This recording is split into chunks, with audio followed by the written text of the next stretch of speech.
If you can't control your emotions, people will control you. There is a form of procrastination that most people never recognize, because it doesn't look like laziness, and it doesn't feel like avoidance. Feels safe, feels logical. It feels like waiting for the right moment. But in reality, it slowly rewires your behavior, weakens your discipline, and quietly takes control of your life without you even noticing.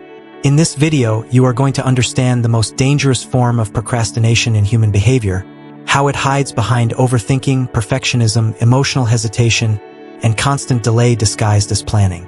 You may think you are being careful, but psychology shows something very different. Every delayed action reinforces the identity of someone who does not act. And this is where most people get stuck, repeating the same cycle of intention without execution, feeling the pressure build, feeling time slip, and still not moving forward. Not because they don't care, but because their mind has learned to choose comfort over progress.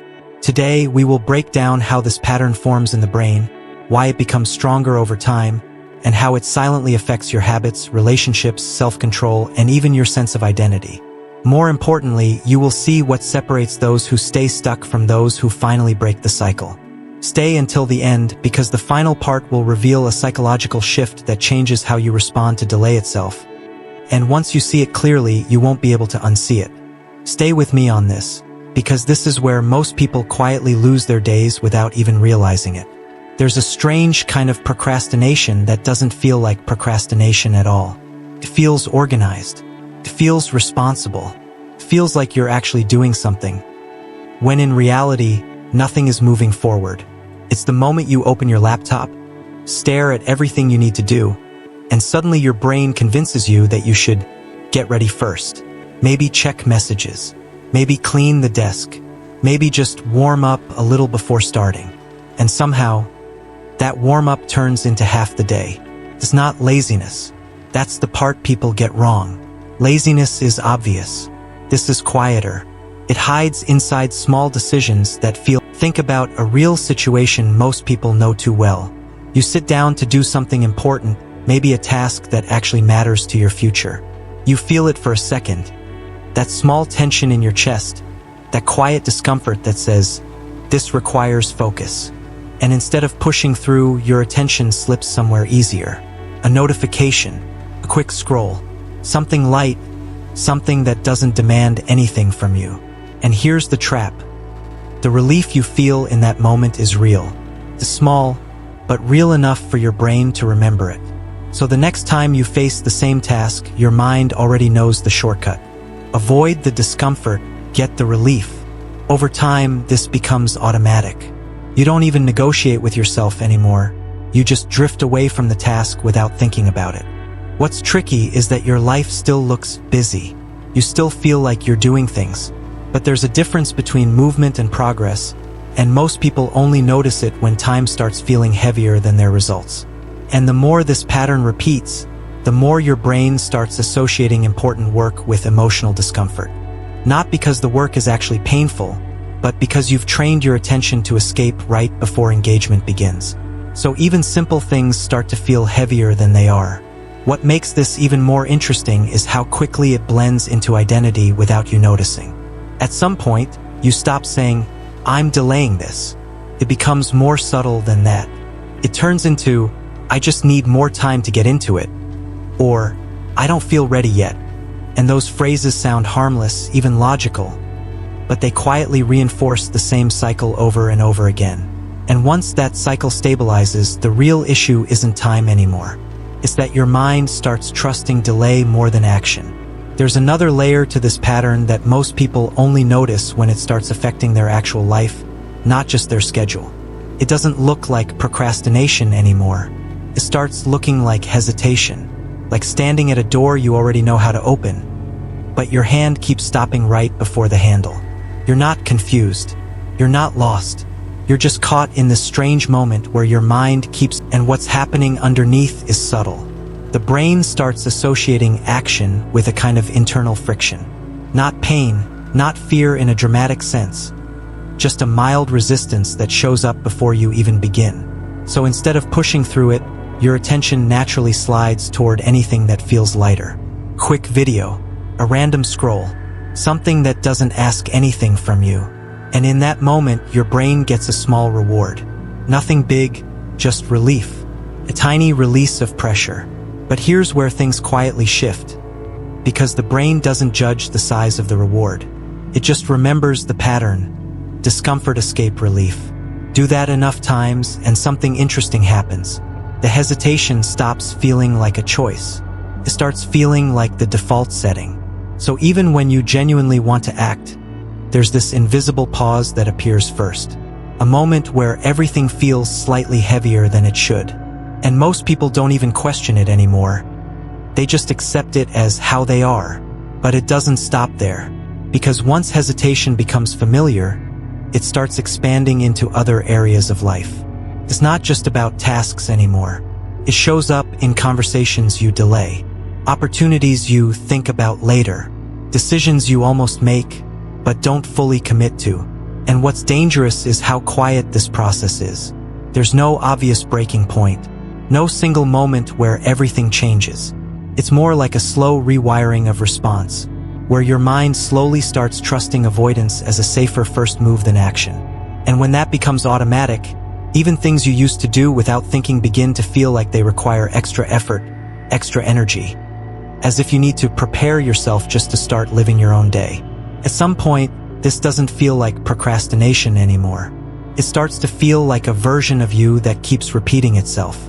Not in a dramatic way, no big moment, no clear breakdown. It's more subtle, like you wake up and realize you've been living the same kind of day for weeks.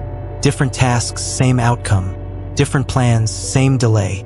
And that's where something shifts internally. Because when someone keeps postponing action for long enough, the brain doesn't just store it as behavior. It starts building expectations around it.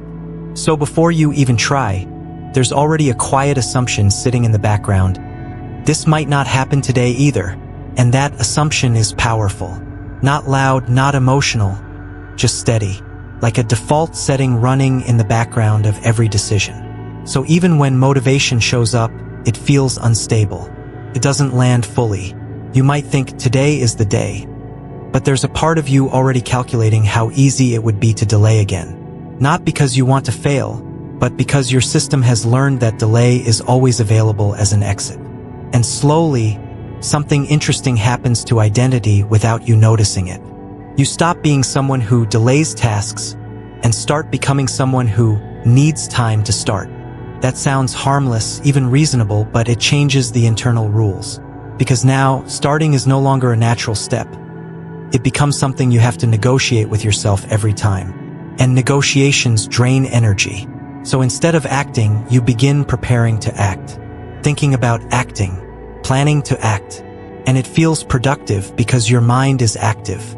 But nothing is actually crossing the line into execution. And this is where the real tension builds.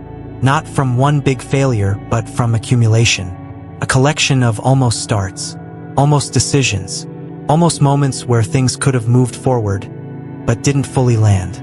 What makes it even more complex is how normal it looks from the outside. Nobody around you sees the internal hesitation. They just see pauses, delays, reschedules. But inside, it feels heavier than it appears because you're constantly aware of what's not happening. And over time, that awareness turns into pressure. Not the kind that pushes you forward, but the kind that makes starting feel even more loaded than before. So you end up in this strange loop where the thing you avoid feels harder, and the harder it feels, the more you avoid it. And without realizing it, your days start organizing themselves around that pattern instead of your intentions. And that's where everything quietly connects back to the way your mind starts choosing comfort first, even when you don't consciously agree with it anymore. So if you really step back and look at all of this, it stops being about procrastination in the way people usually think about it. It's not just about time management. It's not about being disciplined enough. It's something more subtle, how your mind learns to respond to discomfort, and how those small, repeated choices start shaping the direction of your entire life without making any noise. Because every time you delay something that matters, you're not just postponing a task, you're reinforcing a pattern of response. And over time, that pattern starts making decisions for you before you even notice it. But here's the part that often gets overlooked. This doesn't define who someone is. It reflects what their mind has been trained to do up to this point. And anything that's been learned through repetition can also be changed through repetition. What really matters is not a perfect restart or a sudden transformation. It's the awareness of what's been running in the background. Because once you see the pattern clearly, it stops controlling you in the same way. And maybe the real shift isn't becoming someone who never delays anything, but becoming someone who no longer confuses delay with safety or comfort with progress.